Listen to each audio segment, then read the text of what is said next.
Sym-Bionic Titan was not the first show to fly too close to the sun, and it won't be the last, but it is the show closest to my heart. Hi everyone, welcome back to my channel, friends and enemies. Once again, you are watching Taper TV. Today we will be talking about a magical show called Sym-Bionic Titan. And before I begin, I want to preface this and all my other videos. I'm not going to make videos saying stuff other people have already said. I'm not. And with Sym-Bionic Titan, I'm not worried. Animation in general is corny. And if you don't think it's corny, you need to get your eyes checked. Before we discuss this show, I want you guys to understand that it is kitsch. And to truly understand kitsch, you need to understand it within its own context, okay?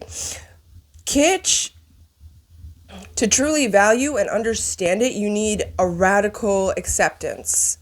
And that means accepting it warts and all, for all of its faults and its triumphs. Because something doesn't have to be a masterpiece to affect you deeply. Sym-Bionic Titan is extremely kitsch and takes itself seriously, but it should take itself seriously. It's a very ambitious project that synthesizes American and Japanese animation. Sym-Bionic Titan has three big minds behind it, and the most famous is Genndy Tartakovsky. You know Genndy Tartakovsky through Dexter's Lab, Samurai Jack. More recently, he has directed Hotel Transylvania and Primal, which is on HBO Max. He's a legend in the game. You don't know him by now, you've been living under a rock. But let's talk about the other two. So another co-creator is Brian Andrews. He worked with Tartakovsky on Clone Wars. He was a writer for My Life as a Teenage Robot. CalArts alum. Love them, dominating the American animation industry, and he worked on a lot of projects with Tartakovsky. And now he works on Marvel movies, so he's doing pretty good. He's doing pretty good. The other guy, Paul Reddish. Paul Reddish is a legacy animator. His father was an animator. I think he created Rainbow Bright. And he also went to CalArts. Look at that. Shout out to CalArts. Sym-Bionic Titan was his first co-creating credit. He now works on Mickey Mouse, and the new Mickey Mouse has this old school style that's definitely right out of the 1930s, and you can also see that old school style influencing Sym-Bionic Titan. On a distant planet called Galaluna, a military coup and foreign invasion has caused the Princess Alana to escape with a talented corporal named Lance and a sentient robot named Octus. They escape to planet Earth and land in a Midwestern metropolis called Sherman, Illinois. They are then thrust into a high school setting reminiscent of 80s John Hughes movies and the tropes that come with it. Lance and Alana are tropes from anime, and a mecha anime that has been placed in a slice of life context. Sym-Bionic Titan is a clash of 80s media. It is an homage as well as the inspiration. The show combines very ambitiously these 80s slice of life John Hughes movie tropes with 80s mech and the characters. And the clash between the three main characters and the rest of the people on Earth it's that tension that creates Sym-Bionic Titan. So, in putting mecha in the slice of life context, focuses on an important aspect of the relationship between pilots, which, before the barbarism of conflict that comes with fighting robots and giant monsters, there is that human element. Okay, let's talk about the characters. First, we gotta start with the heart. That is Alana. Alana is the princess of Galaluna. She is called the Heart of Galaluna. She could easily have been a very annoying character. It would have been very easy to make Alana a brat and love the finer things and be obsessed with being a princess. But instead, she's very aware of how heavy the crown is, and she constantly works to become worthy of it. She has this very anime-esque characteristic of never giving up, and she has the indomitable will of a lion's heart. So she does have character growth. She learns to be more flexible. She learns to work with a team. She learns that since she's a princess, she's always so worried about what other people think about her. By going through this Earth high school, she learns, maybe that doesn't always matter. Alana is the symbolic hope of Galaluna. Her dad sent her through the Rift Gate because if she was alive, the people of Galaluna would not succumb to the invasion and to the coup. And so he sent her through. All right, next we have Lance. Lance is also very anime-esque. He's inspired by Keith from Voltron, specifically the 80s version. If you look at the new Keith, his character design looks a lot like Lance from Sym-Bionic Titan now. There's a strong continuation there and a strong influence. So Lance is the body. Lance is an extremely talented soldier, but he also has a mind of his own. He will ignore orders if he thinks it's the right thing to do, and he has the talent to back himself up. In Shadows of Youth, you hear Lance's very tragic backstory. So Lance lost his father at a young age. His father is the premier scientist of Galaluna, who created this thing called the Rift Gate. The Rift Gate was how they got to Earth. So his dad invented it, and he went through it himself, and he disappeared and never came back. The king sends Lance to this military academy. He gets bullied because he's this new kid and everyone has no idea who he is and his father's gone, or everyone thinks he's dead. He wants to wear these suits of armor and be part of the elite guard because his dad made these robots. And in order to do that, he needs to be the top of his class. So he grinds and grinds and grinds until he is the top of his class.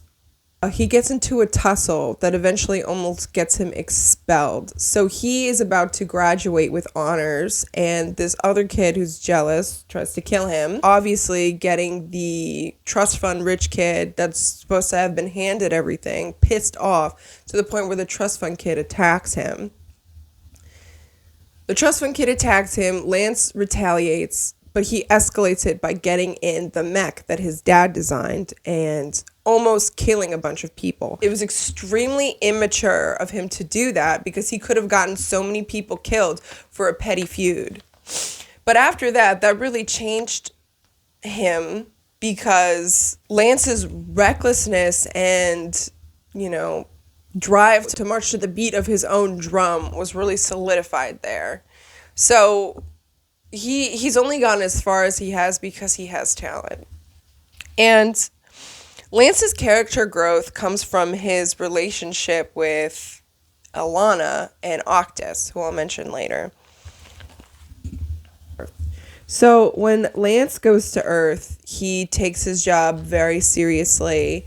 He does not care about being in this high school. He doesn't care about blending in. All he cares about is making sure that Alana's safe and doing his job. Because of this, because he has this I don't give a fuck attitude, everyone at the high school likes him, much to Alana and Octus's confusion and dismay.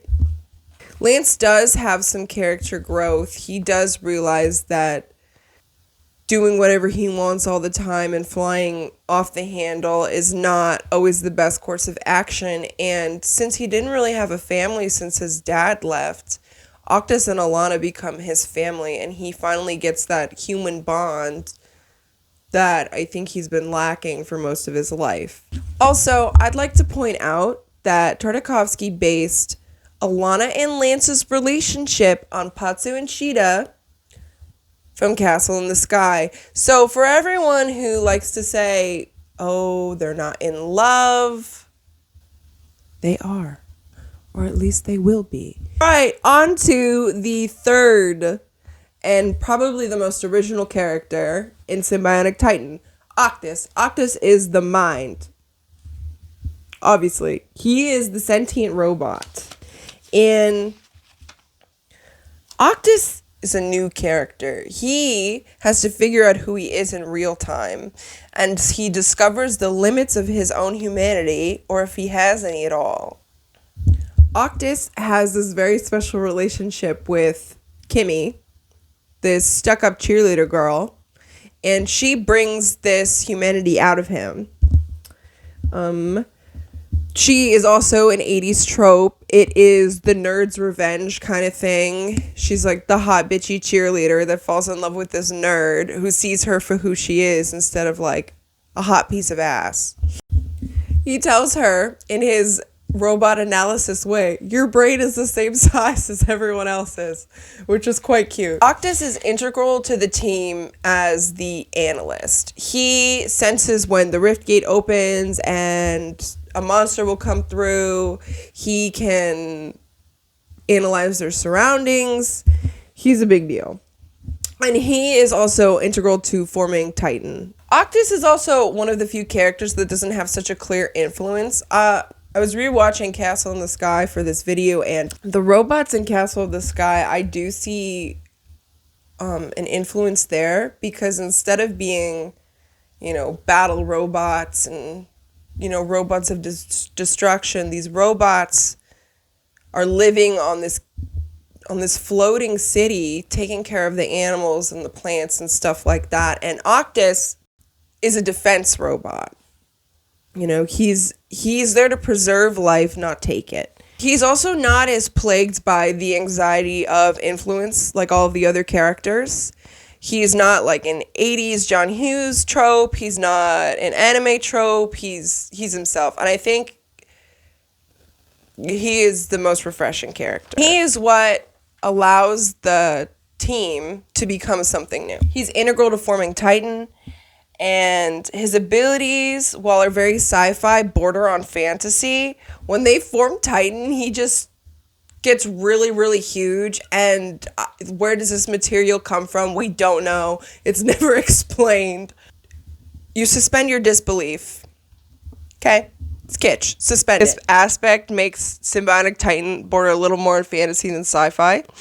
The early pivotal episodes for Octus is Neighbors in Disguise, when Octus is learning how to be a human.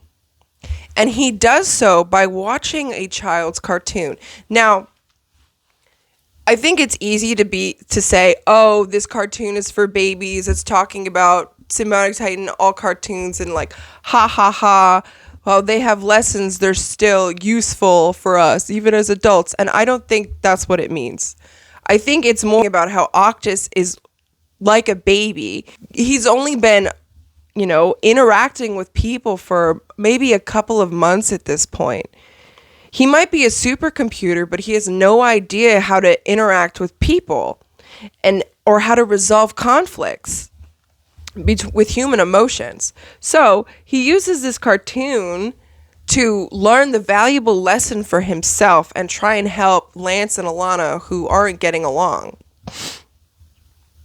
I think it's more about how cartoons can affect you more than about justifying that cartoons are valuable and how they affect you as a child. And I think it also raises the point that cartoons are made with loving care for children in mind. Hello everyone, thank you so much for watching part 1 of this Sym-Bionic Titan video. There will be 2 more parts. Part 2 includes the militarism in Sym-Bionic Titan, as well as the flaws. What flaws, right? And part 3 will be, why was it canceled? Once again, thank you so much. Please remember to like and subscribe, and you're watching Taper TV. Look, Barry, I know I made you mad, and I guess what I'm trying to say is, do you remember that show, Sym-Bionic Titan? Dude, I could never forget Sym-Bionic Titan. Oh!